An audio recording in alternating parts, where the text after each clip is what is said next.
এবং আমি আমার জীবনে দেখেছি এই ওসিলা করে যা চেয়েছি পাইনি এমন কোনোদিনও যায় নাই।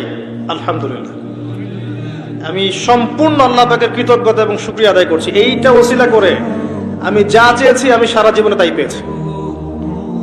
এবং আমি বিশ্বাস করি আমি যা পেয়েছি, এই বয়সে আমি যা পেয়েছি আল্লাহ পাক কোটি কোটি মানুষকে তা দেন নাই, এটা আমি বিশ্বাস করি। এই বয়সে আমি যা পেয়েছি আল্লাহ পাক আমাকে যা দিয়েছেন, যত দিয়েছেন, কোটি কোটি মানুষকে আল্লাহ পাক তা দেন নাই,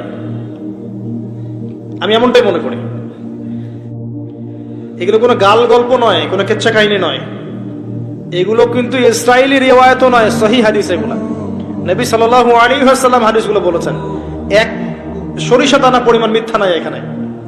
এখান থেকে বলতে যাচ্ছিলাম, দোয়া কবুলের অন্যতম একটা উপায় হচ্ছে আপনি কোনো ভালো কাজ করেন গোপনে, যেটা আল্লাহ ছাড়া কেউ জানে না, ওর ওসিলা করে আপনি আল্লাহর কাছে চান, দোয়া কবুল হবে ইনশাআল্লাহ।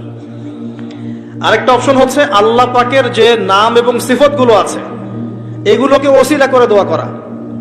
যেমন, আল্লাহ তোমার রহমান নামের ওসিলায় আমি তোমার কাছে দয়া চাচ্ছি, তোমার আল গফুর নামের ওসিলায় আমি ক্ষমা চাচ্ছি, তোমার আর রাজ্জাক নামের ওসিলায় আমি রিজিক চাচ্ছি।